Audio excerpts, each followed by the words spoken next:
आप देख रहे हैं एनएमटी न्यूज और आपको रखे सबसे आगे। अजीत फडणवीस या शिंदे फेस पर नहीं, महाराष्ट्र में मोदी के नाम पर लड़ेंगे चुनाव। महायुति का मिशन 48 तैयार। लोकसभा चुनाव 2024 की तैयारी पक्ष विपक्ष ने जोर शोर से शुरू कर दी है। महाराष्ट्र 48 लोकसभा सीट जीतने के लक्ष्य के साथ महायुति में भी बैठकों का दौर शुरू हो गया है। महाराष्ट्र में मिशन 48 के तहत शुक्रवार को महायुति के घटक दलों बीजेपी, शिवसेना और एनसीपी अजीत पवार गुट की बैठक वर्ली के एनएससीआई में हुई। इस बैठक में मुख्यमंत्री एकनाथ शिंदे, उप मुख्यमंत्री देवेंद्र फडणवीस और अजीत पवार सहित तीनों दलों के विधायक, सांसद और पदाधिकारी शामिल हुए।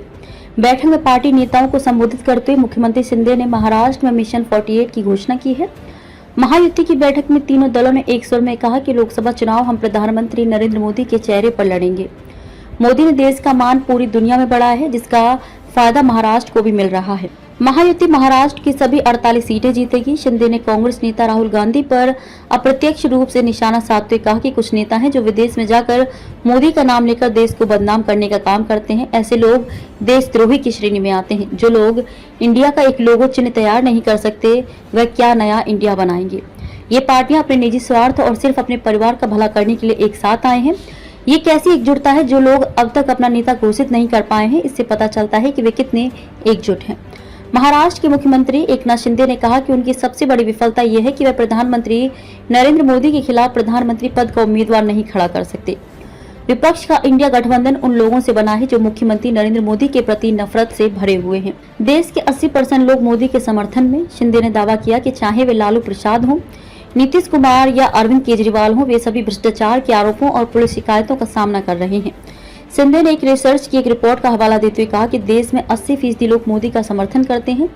शिंदे के निशाने पर पूर्व मुख्यमंत्री उद्धव ठाकरे भी रहे। उप मुख्यमंत्री देवेंद्र फडणवीस ने जोर देकर कहा कि महायुति के नेताओं, पदाधिकारियों और कार्यकर्ताओं को जनता के बीच जाकर केंद्र और राज्य सरकार की उपलब्धियों को बताना चाहिए। विपक्ष सरकार के खिलाफ दुष्प्रचार कर रहा है, इसका हमें आक्रामकता से जवाब देने की जरूरत है। पार्टी पदाधिकारियों को अपने मतभेद भुलाकर लोकसभा चुनाव की तैयारी में लग जाने की जरूरत है, क्योंकि देश के विकास के लिए मोदी का चुनकर आना जरूरी है। इसमें महाराष्ट्र की 48 सीटों का योगदान अहम होगा। उन्होंने कहा कि महायुति में तीनों दलों का गठबंधन फेविकॉल का जोड़ है, ये नहीं टूटेगा। फडणवीस ने एक राष्ट्र एक चुनाव के विचार की सराहना करते हुए कहा कि एक साथ चुनाव कराने से खर्च में कमी आएगी। उप मुख्यमंत्री अजीत पवार ने कहा कि हम पहले अलग अलग थे, लेकिन अब साथ साथ हैं। मेरे मुख्यमंत्री एकनाथ शिंदे और देवेंद्र फडणवीस के बीच कोई मतभेद नहीं है, यह विरोधियों द्वारा उड़ाई गई अफवाह है। ऊपर के लेवल पर शिंदे, फडणवीस और अजीत पवार के लेवल पर हमारा दिल मिल गया है। अब हमें ग्राउंड लेवल पर दिल मिलाने की जरूरत है। हमें गाँवों और कस्बों में जाकर बैठ के लेने की जरूरत है, ताकि लोकसभा और विधानसभा चुनाव में तीनों दल एकजुट होकर जीत दर्ज करें। महायुति के दोनों घटक दलों शिवसेना और एनसीपी ने देश में एक राष्ट्र एक चुनाव के सिद्धांत को समर्थन दिया है। मुख्यमंत्री एकनाथ शिंदे ने एक राष्ट्र एक चुनाव से जनता का पैसा बचेगा। निर्वाचन आयोग को 2019 के आम चुनाव पर 10,000 करोड़ रुपए खर्च करने पड़े। अजीत पवार ने भी इसका समर्थन करते हुए कहा कि यह मौजूदा समय की जरूरत है।